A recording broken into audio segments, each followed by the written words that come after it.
This is Scott Richmond. And Arnie Sherman. You're listening to What Do You Know on Newstalk KGVO, AM 1290 and 98.3 FM.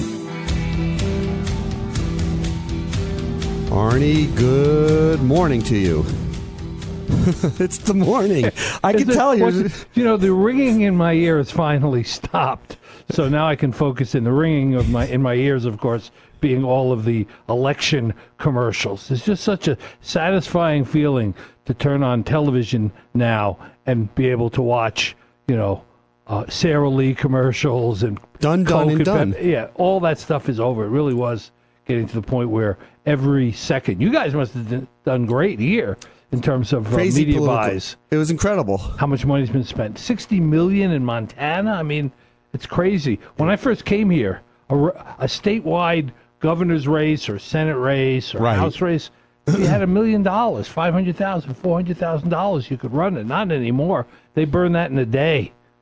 I think the landscape has changed because of the president. I think he has figured out how to co-opt the media, and everyone who works underneath him needs to do the same. Well, he is the grand kahuna of free media. He sure is. I mean, unbelievable the amount of coverage. Every tweet gets covered. Everything. Every message gets covered. He is the president and the leader of the free world. But what was interesting... Yeah, I want to hear your transition. As a bit of a download, I think this election was the election of the educated woman. Sure.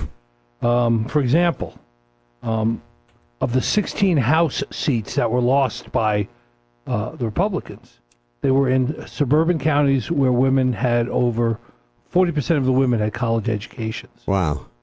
We now have 41 at least, because the final results have still not been tabulated in a couple of areas. But there are 44 more women in the Democratic part of the House than in previous 2 years ago. 44 more women got elected. 3 or 4 less Republican women, interestingly enough, but 44 new Democratic women were elected. A majority of the women in Congress are Democrats. Right. There'll be, I think, 105 Democratic women and 19 Republican women. But it certainly was, I saw it as the midterm elections, the elections, of the woman, the year of the woman, the decade of the woman. It wasn't just a blue wave, it was a pink wave. Well, it was a pink, yeah, because most of the candidates that were Democrats that were women won. Right. Of the 31 House districts that Trump personally campaigned in, he lost 28. Right. And CNN just this week did a poll, and it said 53% of Americans repudiate Republican policies.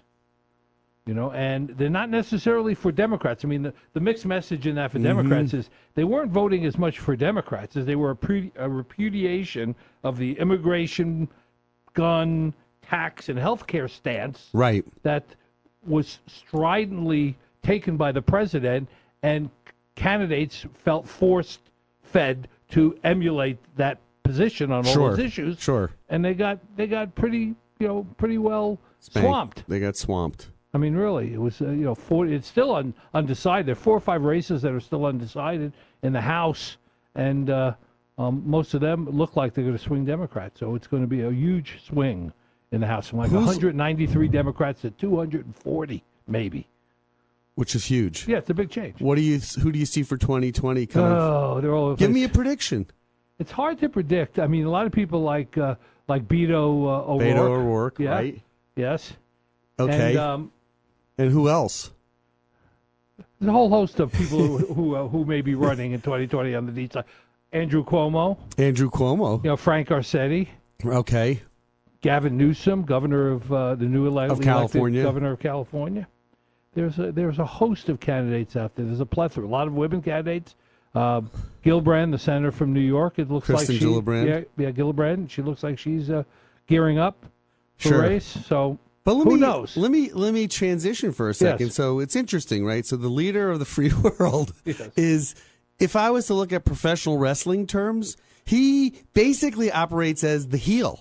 Right? He's the villain, right? He other than to his base, although his base likes it when he is the heel, right? Yeah. He's employing traditional professional wrestling tactics okay, to incite and get his base excited. You remember, like, when Vince McMahon would interview superstar Billy Graham and say, "What are you going to do Saturday night at Madison Square Garden?" Or when the pallbearer would, gin up the crowd for The Undertaker. Exactly. That this guy, he gins up the crowd. So, it's a perfect segue to our guest, who is Chad Dundas, okay, author, UFC mixed martial arts expert. Novelist, journalist, combat sports expert. And a mensch, by the way. Yeah, author of one of my favorite books, Champion of the World, which is acclaimed by many sources, including, I think, the Boston Globe said it was the book of the year when it was published. We had Chad on when he had just published that, and now we have him back to talk about his new graphic novel on The Undertaker. I can't wait, because we'll geek out on everything from wrestling to other the fighting game. Yes. Okay, the sweet science and mixed martial arts and everything like that. So when we come back, we will be with Chad Dundas. Back after this. Okay, we are back with Chad Dundas. Chad, it's good to see you again. Last time you were here, we were talking about Champion of the World. Yeah. And now we're talking about is the official title The Undertaker, or is it WWE The Undertaker? Interesting note. The WWE actually has the license just on the word Undertaker. So when you write about the guy, you can't call him The Undertaker. You have to just call him Undertaker. So the official title of the book is Undertaker, Rise of the Dead Man. Of course they do. But wait a minute. He's the smartest marketing and copyright guy in the world, Vince McMahon Jr. Yeah. Right? Yeah. Yes. And you're officially working for them? Is this a licensed product of theirs? It's an official licensed product from World Wrestling Entertainment. I wrote it for a comic book company called Boom Studios that has the contract to produce all of their comic book graphic novel content. And wow. So why did you pick this to do, and why did you pick The Undertaker? Well, that's a good question. So it's a new medium for me. I've never written a comic book before. I used to read comic books a lot when I was a kid. And now all of them are movies. That's right. That's right. I have lots of friends who are super into comic books. Basically, because of my MMA podcast, I became acquainted with this guy named Chris Rosa, who's a senior editor at this company, Boom Studios. He read my book, Champion of the World, and he had been trying to get me to come on board to write a WWE comic book for these guys for a while. And they kept having these projects come up, and he would ask me, and I always had to say no, because I just didn't have time to do them. You're busy. I've got 3 kids, like we were saying off the air. I was writing a second book at the time. I host this podcast. Just didn't have time. Then eventually, he emailed me and offered me The Undertaker. And I thought 2 things. The first thing I thought was, if I say no, they're going to stop asking me to do stuff. Sure. The second thing I thought was, The Undertaker was my favorite wrestler.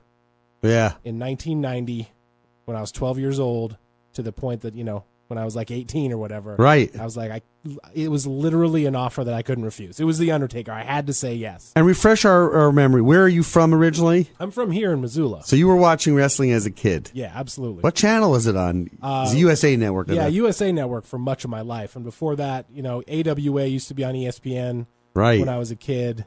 And you know what? When I was a kid, a lot of professional wrestling fandom was like renting the VHS cassette tapes from like Blockbuster Video. Yes. That's and just like going home, and you'd be watching old events, right? They'd be years old, but I didn't know that. Right. I was just a kid. Pre-YouTube. Right. Well, why, given Hulk Hogan and Kane and why was Arnie's name dropping? No, why was The Undertaker your guy?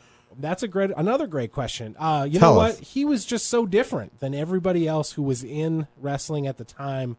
He was this huge guy. 6'10". What's his real name? 6'10" in the media guide. Yeah. 6'6". 6'8", I think, in real life. Real name, Mark Calloway. Right. From Houston, Texas. He was just so different. And in fact, actually, one of the fun things about doing this project was I got to go back on WWE Network and watch all of this old Undertaker footage that I had not seen since I was a kid.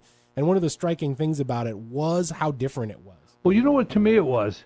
It was like, at the time, it was a mixture of like these old horror vampire living. It Right. was way before the Walking Dead, which is now dominated zombies and zombie. Yep. Apocalypse. Yeah. He was like the first guy that took on the undead kind of character and took it to superstardom. Well, that's what I was saying. What did you notice when you started looking at those tapes? So one of the things I watched was this kind of famous vignette of his pretty early in his career where he puts the Ultimate Warrior in a casket. Yes. Closes it up. Scary. I watched it as an adult, and I was like, you know what? This is like borderline legitimately scary. Yes, it was. And they did the thing, like they had 3 guys in the broadcast booth, and 2 of them were heels. They had Piper, Roddy Piper, and they had Jerry Macho the King. Man. Macho Man, Randy Savage. They were both in the broadcast booth, and they were even doing the thing where where even the bad guys are like, "Oh, we're so concerned right now for the Ultimate Warrior. Somebody needs to get out here and open this casket before he suffocates," and all this stuff. I'm watching it as a 40-year-old man, and I'm thinking, you know what? This is like right up to the line of being legitimately scary in 1991 or whatever. Yes. I saw a clip in which I think it was somebody like Kane was in the ring. And a casket came out, and they opened the casket, and Kane, a replica of Kane, was in the casket. Mind games. Right. What was that called? Mind games. Yeah, mind games. Well, I know you had to do the research. We're not judging you. So what year did Undertaker, come on to the scene as the Undertaker? Because he probably was like some like Bob Schwartz in Texas, right? He was a bit part player in World Championship Wrestling before he came over to WWF. He had wrestled as Mean Mark Callis. Good name. In Not Bob WCW, Schwartz. which was interesting because he actually had kind of like a bad guy goth biker gimmick in WCW. So he came over to do the Undertaker thing for Vince McMahon in November 1990. He debuted at Survivor Series as the $1 Million Man's mystery team member in the Survivor Series. Ted DiBiase. Yeah, and so he showed up then. And name dropper. And one of the amazing things about the Undertaker / Mark Calloway is that he still wrestles today. He doesn't work a full-time schedule, obviously, but he'll come back because he's in his 50s, right? Yes, yeah, for WrestleMania. He's been in WWF / WWE the entire time since then. He never strayed. He never went anywhere else. He's one of the only. But he was introduced by Paul Bearer, a.k.a. William Moody, a.k.a. what was his Percy Pringle. Percy Pringle from Championship Wrestling from Florida. Yeah. Okay, and he was essential to that introduction. But then when did they phase him out? Did he die? Well, he did. He did pass away pretty recently, just a couple years ago, I think. Paul Bearer. He was kind of on and off. Yeah. On the scene, he would go away for a while. He would come back, and it was always this kind of weird relationship with the Undertaker, where he was like this surrogate father figure. Yeah. One of the other interesting things about the Undertaker character, and one of the reasons why I was interested in the graphic novel, is that he's like, again, one of the only wrestling characters that has like a childhood backstory that they have told on television. Right. That's what your book's about. So yeah, I wanted to just to be dramatize clear those moments for our listeners. The book is about the character, the Undertaker, not Mark Calloway, the person. Indeed. In fact, the Undertaker is one of the only characters still in WWE that the company itself is very particular about how you have to strictly maintain what they call kayfabe, which means you have to pretend like the character is real. So did they have to review your draft of the book? They did, but like as I wrote it, they were very clear from the beginning. Like none of this can be about the real guy, Mark Calloway. It all has to be about the Undertaker. Whereas if you did a different wrestling character like John Cena or Seth Rollins or somebody who is more famous now, you would have a little bit more leeway to delve into their actual real personal life. Not with the Undertaker. Well, that's a carryover from the Disney and the Disney characters. I did some work with Disney years ago, and I would make a comment about, well, who's which person is, and they coming to the event, or how many, and they said there's only one Mickey Mouse, and they come with a character supervisor. They don't talk about it as a person inside a costume. And that's the same way I'm sure they represent the Undertaker. So in your background, in your exploration of the character, okay, so you watched a lot of video. Did you watch do any other reading? Was there any other like official books about him that the WWE sanctioned? No, not really. Like there's been single issue Undertaker comic books and stuff before, some documentary stuff that they produced. Really, it was going back to look at the footage and kind of like reading the few career retrospective things that are out and there. And then you constructed a backdrop and a backstory for the character. I did. That was like one of the things that interested me in doing it, was that I kind of wanted to, I mean, it's this cartoonish wrestling character, right? I wanted to kind of like try to dramatize, if I could, the more human moments of in what that character's story would be. So sort of like the why did he turn bad? Like the good witch and the bad witch. Why'd the good one become good and why'd the bad one become bad? Right, and sort of like stuff that would have happened off camera, things that people who watched WWF television had not already seen. So sort of like trying to dramatize, what his relationship with Paul Bearer would have been behind the scenes, what his relationship would have been with Kane behind the scenes. Sure. And so it's like essentially like trying to tell this human story about who is an undead I saw a clip wrestling character where he went to the Paul Bearer's house and kind of beat him up and knocked the furniture over, and his wife or a woman was screaming. Was that a storyline that they were working? I'm sure, yeah. It was like crazy. he's pounding him and he's punching him and dragging him around and all that. Let's just do a quick ID. Our guest is Chad Dundas. He is the author of Undertaker, and a wasn't graphic one novel. of the last big matches for the Undertaker John Cena? Yeah, he came back. He lost to Brock Lesnar 3 or 4 years ago at WrestleMania, and then came back the following year and beat John Cena to get off the schneid, get back in the win column. And then he appeared again this year, but I don't know right off the top of my head what he did. So in consultation with the writers of the WWE and other people, like how involved were they in drafts? Like, not all that. You know what? I was surprised. I thought that they might come in and mandate a bunch of changes, but they didn't really. They were very open to all of my ideas and like open to the stuff that the people at Boom Studios wanted to do. There was never a point where they came in and insisted that we change something, except for when it was a licensing issue. Oh. So, like, for example, WWE does not own the license on the name Hulk Hogan.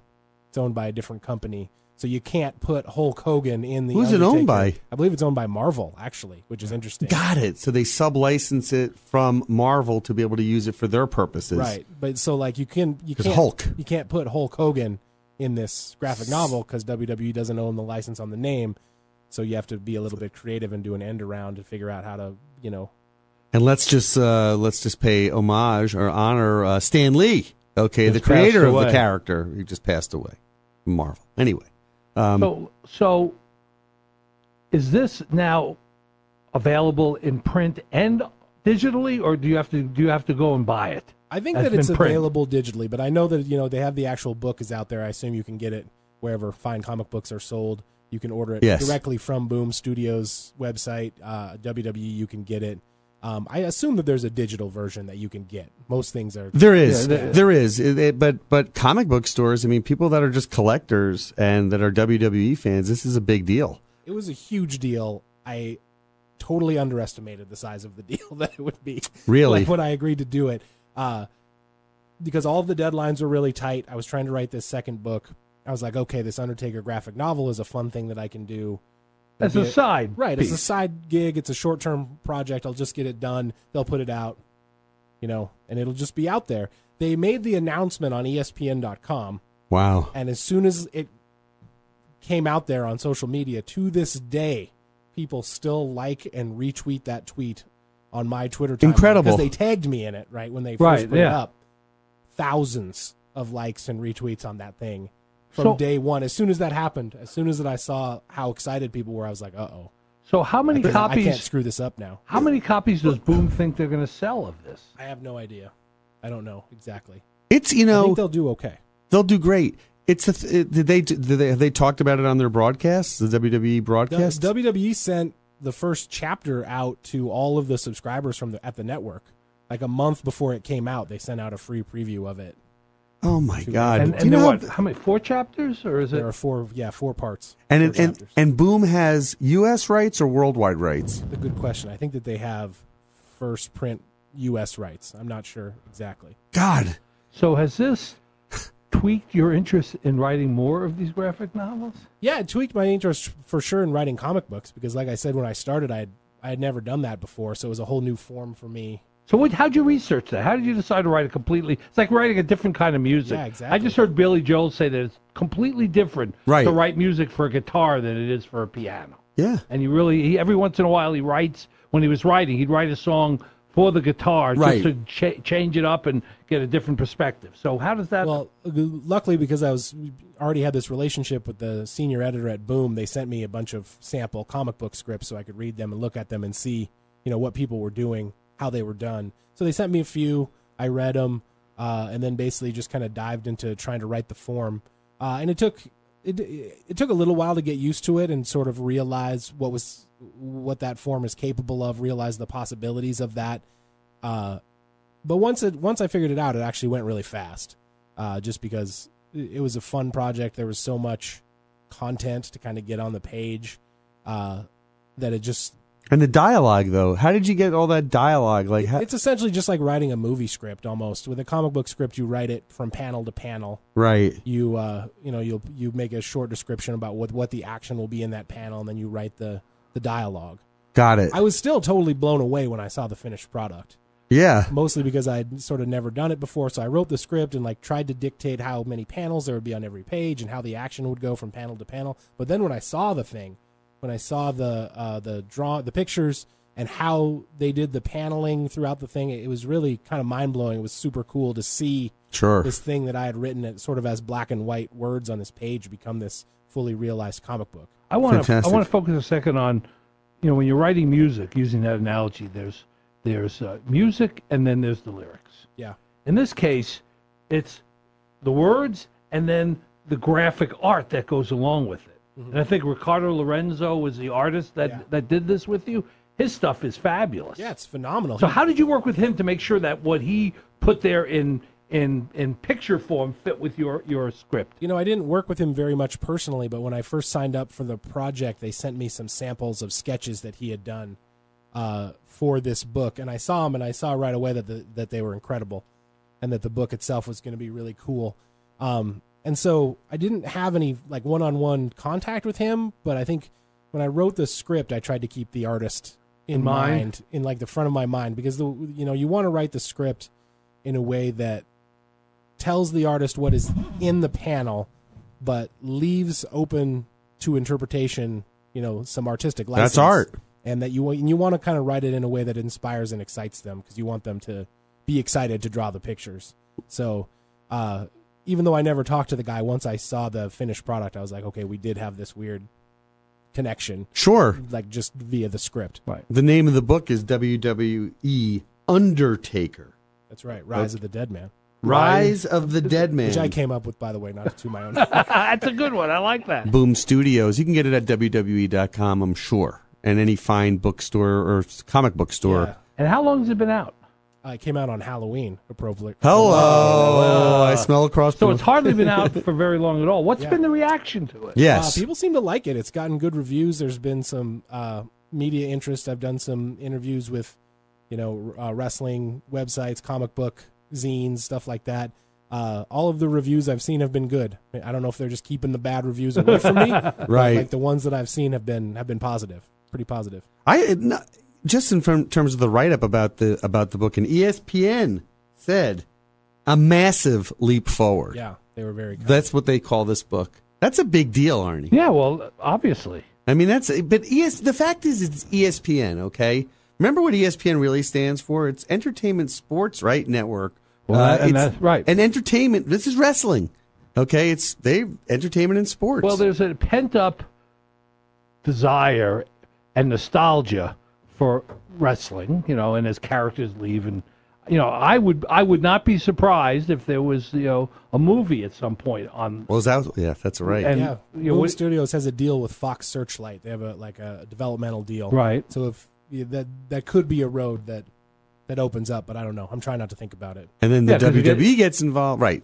That's very exciting, but I mean, there have been less interesting characters to me than this character that have had movies. Like, for example, to me, Ant-Man. Ant-Man is not one of my favorite all time, but there's now a second Ant-Man movie, right? And Paul Rudd's making a lot of money, and they get, good reviews. The Undertaker, given the interest in the undead and all that kind of stuff, seems like a ripe target for a movie describing his life and how he turned the way he turned. 100%. I mean, it'd be easy. Did Chad? Did Mark, aka the Undertaker, not the Undertaker, read this? Do we know if he's seen it? I have no idea. Like, I haven't had any contact with him, which I keep telling people is probably good for my professional decorum. I probably would have just fanboyed out a lot. I had the opportunity to like talk to Mark Calloway. I assume they sent him a box. I assume that that he knows that it's out there. But I mean, the guy's been the Undertaker for 30 years. There's been so many marketing. 30 years? Pretty That's close, 90. Right? Yeah. So I assume that they send him so many T-shirts and stuff like that. I don't know that he would be particularly geeked out about a comic. Who would be the next book you would do of a WWE character if you had your choice? That's a great question. Again, several people have asked me that. I know they've got one about John Cena from Boom Studios that they're going to do next, I think. But it just doesn't work with my schedule, so I had to tell them I couldn't do that one. I would really like to do, there's this character named Bray Wyatt who's in WWE now, and he's sort of like a cult leader, almost Charles Manson type figure. And I feel like somebody like that would be fun to do because, again, just like The Undertaker, it's really theatrical, and there'd be a lot of backstory and stuff you could have fun with. Sure. But almost like any of those classic guys like a Ric Flair or Superstar Billy Graham or somebody like that, I feel like would be super fun to do. God, I would read something about Superstar Billy Graham. They would get to the older end of the demo if they did that. So, if it's not a secret, what book did you put aside? What were you working on thematically that you put aside to do this? I didn't put it aside. I had to juggle the two of them. I have a second book that is going to come out sometime early in 2020 from the same publisher that put out Champion of the World. I think I can say this now. It's called The Blaze, and it is a contemporary mystery that takes place in Missoula. It's about an Iraq war veteran who is injured in an IED attack. He has much of his biological memory wiped away as part of a traumatic brain injury. He comes home to Missoula to sort of figure out the story of his own life, and while he's doing that, he gets sucked into a real-time murder mystery in Missoula, back home. Set in Missoula. Nice. That's awesome. Yeah. That's really good. That's exciting. What publisher is that with? They're G.P. Putnam and Sons. They're part of the Penguin Group. Sure. Wow, Chad. When do you find time to do all this and be a father of three? I mean, it's not easy. Luckily, there's great daycares here in Missoula, and our oldest is in school now. So I send everyone off to their places, their various places where they go during the day, and I get to stay home and work. And what's your what is your routine? Like, how does that when you want to sit down and write? Yeah, it's changed a lot in the last couple of years when we had our third child. I used to get up at 5 or 6 in the morning and try to write for a couple hours before everybody else got up. Now that doesn't really work anymore just because our 18-month-old keeps super early morning hours himself. So I have to carve out more time during the actual work day.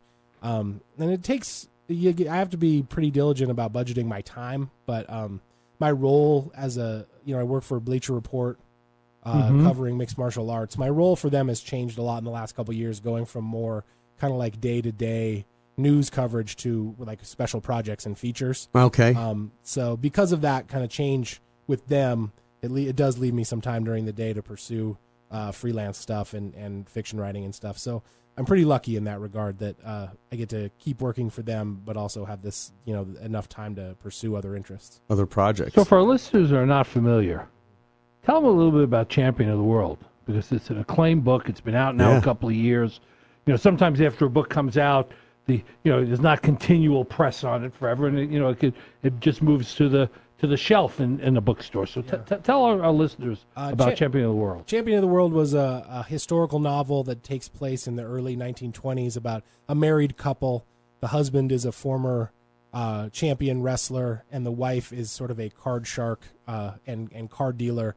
They've fallen on hard times, and they are working at a traveling carnival in the West, and then as sort of like a last-ditch effort to get back into wrestling, the husband, whose name is Pepper Van Dien, takes a job training a wrestler who is considered an up-and-comer and his hopes to wrestle for the world title, and it gets them involved in all kinds of criminal stuff and hijinks. There's going to be a paperback for Champion of the World that I think comes out toward the end of 2019. So And any plans, films or anything with that? No, the film and TV rights are still out there. Now that I just finished up this second book, trying to write a screenplay for it is something that I might do. Sure. Especially now that I have a little bit of scripting experience when I just did this comic book. They're different formats, obviously, but I think that the experience would serve me well. So I just kind of need to huddle with my agent and try to figure out what makes financial sense. They're kind of hard to write in a weird way. Like Michael Chabon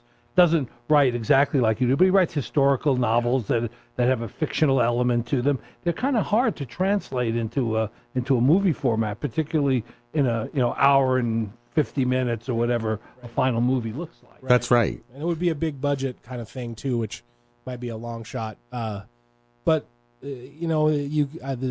trying to adapt it into a TV show, I think, is another option. We're kind of at this stage now where there's all these streaming services out there. Sure. Well, I just saw that just this week there's going to be the release on, I think, on Netflix of the new Coen Brothers movie, which is a Western. As a series? It's got the movie itself has 6 vignettes in it. Wow. So it's done a little bit differently. I saw on Rotten Tomatoes it had a 90+ review, and it's set in the post-Civil War era, and it's got the Coen Brothers' usual cast of some of the very Misfits. familiar, well-known people, but people that have done other movies for them before. Right. And that seems like a format that might work for this. Yeah, I mean the wars between the streaming companies are leading to all of these companies snapping up so much existing intellectual property that it's really crazy. Do they do long-term deals with writers? Sometimes, yeah. There are people that have like overall development deals. Right, like a development deal like Google, like Adam Sandler has with Netflix. Yeah.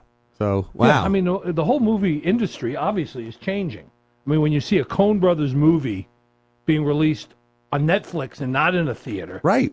And it's getting reviewed and probably will have a bigger audience than it would have had in a movie 100%. theater. Yeah, there's a weird tug of war where like existing auteurs like the Coen Brothers are putting their films in Netflix, but Netflix also wants to put its films in movie theaters because it feels like to get award recognition, to get considered for like Best Picture or whatever, it feels like it has to put its movies into movie theaters. Right, they have to exhibit. They have to exhibit. Well, and it's also the transition from being a subscription service to a content generator. Right. Yeah, that's so true. Hey, let me ask you a question. Pivot for a second. Talk to Arnie and I about mixed martial arts. What's going on there? Because, every UFC fight seems to be a bigger fight. Like in terms of what did they just had? They had the Conor McGregor and Habib Nurmagomedov. Yes. What was that about? A couple months ago, McGregor got beat. He did get beat. It's it's kind of like the streaming services. The market is changing a lot and quickly for all those sort of sports/entertainment companies. So starting at the beginning of 2019, the UFC is going to move off Fox and move on to ESPN. And they'll have some events on regular ESPN. Some events will be on ESPN2, and a lot of events will be on the new for pay streaming service ESPN Plus. Right. That ESPN it has already launched, and they're going to try to put as much content on there as they can. I think it's like $4.99 or $5.99 a month. And so that switch has at least the potential to change the market a lot. Because the UFC will be getting a lot of money for putting stuff on streaming, and it will still be doing its pay-per-view business, and it'll still be putting events on ESPN. So it's going to run about the same number of events that it runs each year now. But it could really change the distribution of where the talent goes and stuff like that. And it could, frankly, change the focus of the company away from like putting on good fighting events to producing a bunch of content that people can stream on the internet. So we'll have to see. A la WWE. Yeah. Right, which is interesting and they'll also have some money for talent development, which they probably haven't had as much before. So where does all that put boxing in the pecking order of things? Boxing, I think, is you could almost make the case that boxing has been healthier in the last few years than it has been in a while. A really big boxing fight can still excite the populace the way a big mixed martial arts fight has not been able to do up to this point. And so people are constantly predicting the death of boxing. People are always saying, "Oh, right, when Tyson retires, boxing will die. When Floyd Mayweather retires, boxing will die." It always seems to sort of regenerate and keep going at one level or another. And kind of like MMA is the same way. They're both personality-driven sports. So it depends. Were you surprised that Mayweather beat McGregor in a boxing match? Yeah. No. But do you think so? If they changed the rules, would it have been a different outcome? Well, yeah, Conor would beat Floyd Mayweather in an MMA fight in 30 seconds. Got it. He just doesn't have the skills to compete in a Why wouldn't they fight that is that diverse. By the way, this brings back the days of Antonio Inoki. What was Antonio Inoki? Inoki and Muhammad Ali. Wrestling meets boxing. That was 1976. I didn't think I'd live this long, but there's another Rocky movie coming out. Creed 2, right? Yes. But they're great films. Did you see the first one? I've seen them. What do you all, think? I have to admit. I actually have not seen Creed. Oh, my God. Everyone says it's terrific. Phenomenal. Creed was good. Great story. And great. Sly Stallone. Yeah, you got Dolph Lundgren coming back in this one. Really? Because it's his son that's going to fight Apollo Creed's son. Yeah. It's like wrestling. It's all the same. It's all the same. All right, so MMA is feeling good and healthy. Good fighting going on there. ESPN deal helps maybe take it to the next level, which is hard to believe it can go any higher, but it will. Maybe. Then boxing is healthy. Ish. Boxing and MMA, I would say ish for both of them. But there's been some tough times, but the companies are more profitable than ever. Very good. How about professional wrestling? Same deal, pretty much, even though, WWE, you can say this for Vince McMahon, of all the negative things that people say about him, they're traditionally way out in front of everybody else in terms of adopting new technologies. And so their decision to move off pay-per-view entirely and go subscription only with WWE Network, it probably was smart. And they, their subscription network is really, really good for people who are interested in that content. They give them everything they want. And for that, base price, they get all the pay-per-views, everything they could ever want. Recurrent revenue. Yeah. Once you have the credit card, you just keep on charging it. Yeah. We all worked at AOL. You used to get charged $21.90 a month. You didn't even know you were getting charged that. That's right. Any new wrestlers coming up or new fighters coming up that are changing the way the game is? Or is? that we ought to be paying attention to? Yes. It's interesting. I helped promote an independent professional wrestling event in Missoula I remember. last May. And the two guys that we had as the main event of that show, one of them, Matt Riddle, who was actually a former UFC fighter who kind of crossed the aisle and has now become a professional wrestler, just signed a developmental deal with WWE, so he's in their system now. That's he's great. part of WWE, what they call WWE NXT. He just debuted for them last month, I think. He's really, really highly regarded. I think he's going to be a star for them. And then the other guy that wrestled him in Missoula from Kalispell, Flip Gordon, wrestles for Ring of Honor, which is one of the bigger independent wrestling organizations, wrestled for the NWA title this year. Did not win, but seems like, essentially a rookie of the year. He's only been in the business a couple years. And he's headed that direction too. And how'd the event here come out? It was amazing. We had it at the Mask Studios, which is it's a small theater, kind of on the north side where they do a lot of aerialist stuff.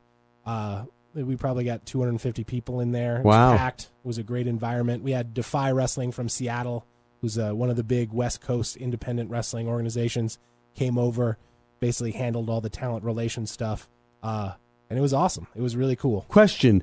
I'm not familiar with Defy, but I'm also not familiar with wrestling these days. Do they all these independent promotions have TV deals or have any type of media deals? No. Or they just exist as events? Some of them do. Like the larger ones, like Ring of Honor. They're on KCI, right? Impact Wrestling has a television deal.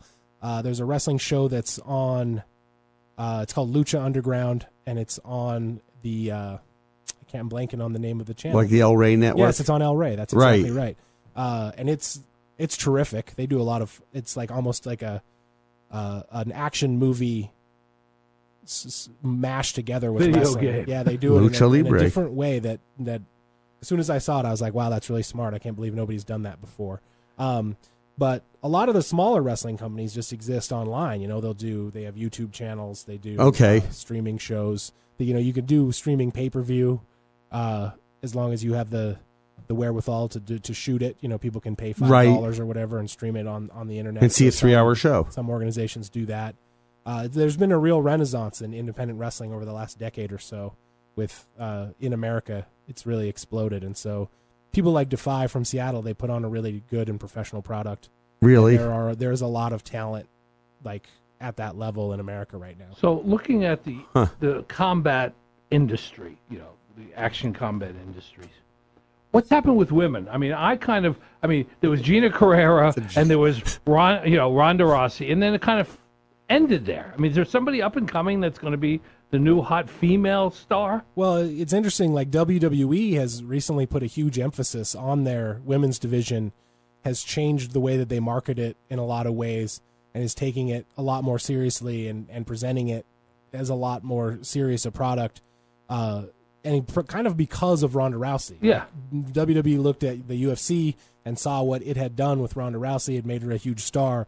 And WWE, to its credit, I think recognized, hey, we can kind of do the same thing if we start taking this a little bit more seriously. So in pro wrestling right now, women's wrestling is as big as it's ever been, probably bigger than it's ever been, and is put up there right alongside the men in terms of athleticism and showmanship and everything else that people gravitate toward wrestling to watch. Ironically enough, Ronda Rousey now works for WWE. She's one of their wrestlers. So that's interesting. In the UFC, after she departed a little bit, it's definitely taken a step back in popularity. There are a ton of talented fighters, but there's a difference between being a super talented fighter and being a superstar fighter. And again, it's a personality-driven sure. league. What was it, Holly Holm? What was the gal that beat her? Holly Holm. Holly Holm. What happened to her? She's still around. She's one of the best in the world. She's fights at 145 pounds for the most part, kind of bounces back and forth between 135, where she fought Ronda, and 145, which is kind of her more natural weight class, because she's a slightly bigger athlete. She's still out there. She's not the champion. The woman who's the champion at women's bantamweight, where Ronda used to fight, is named Amanda Nunes. She's Brazilian. And then the 145-pound champion is Chris Cyborg Justino. Oh, Brazilian. Oh, my goodness. A wrecking machine. So I was just looking the other night at the Garden. They had a fight, right? So, because I used to work there. When did they start letting UFC or mixed martial arts? You mean Madison Square Garden? Madison Square Garden. Yeah, they have not been in New York very long. It was one of the last. I remember Sheldon Silver. Yeah. He was the problem. And there was a corruption probe and all this other stuff. So yeah, they worked long and hard. UFC spent a lot of money lobbying, and finally they got sanctioned in New York, and now they do a big event there a couple times a year. And they definitely appreciate the history of the venue and treat it like a big fight sports venue, and they always bring a top level event like the there. WWF used to. Exactly, yeah. And boxing. Our guest is Chad Dundas. His book is called WWE: Undertaker, and what's the Rise of the Dead Man. Rise of the Dead Man. Boom Studios. We'll be back after this with our final words with Chad. Back after this. All right, we're back with Chad.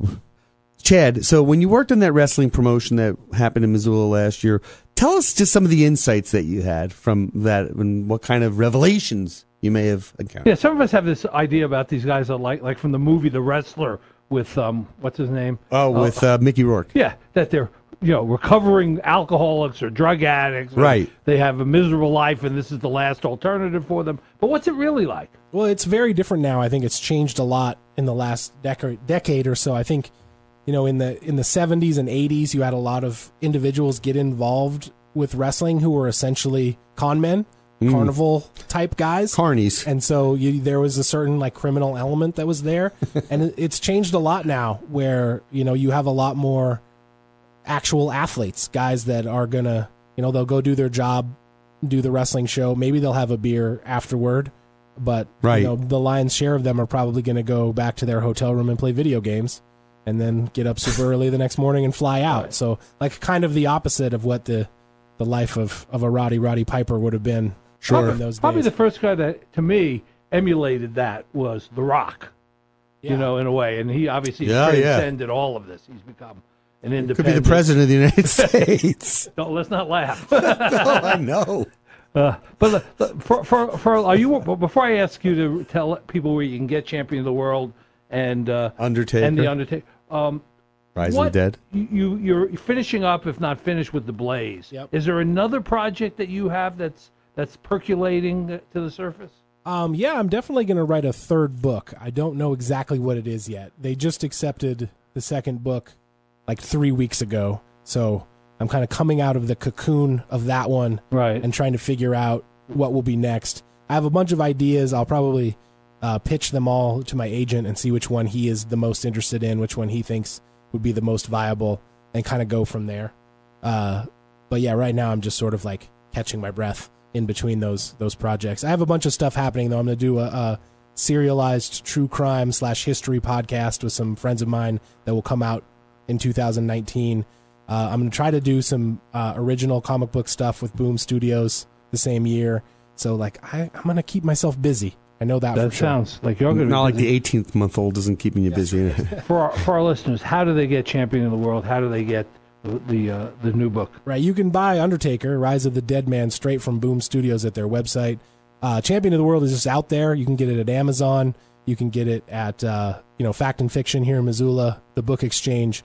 Anywhere where you go to buy books, you can go get Champion of the World. And again, paperback later this year. So there'll be another media push, I think, for that. It's always great catching up with you. You sound like a whirlwind. You sound like you're one of your own characters, given all the things that you're involved in. And we look forward to talking to you again when the blaze is ready to hit the streets. I hope so. It's always so fun to come in and talk to you guys. It just goes so fast. It does. Thank you, Chad, very much. Have a great holiday. Okay, see you later, Arnie. Take care. Thank you for listening to What Do You Know? I can't wait for the next show, Scott. I'm excited too, Arnie. If you'd like to suggest a guest, send me an email at scottrichmond@townsquaremedia.com. We'll see you next week. And thanks for listening to Newstalk KGVO,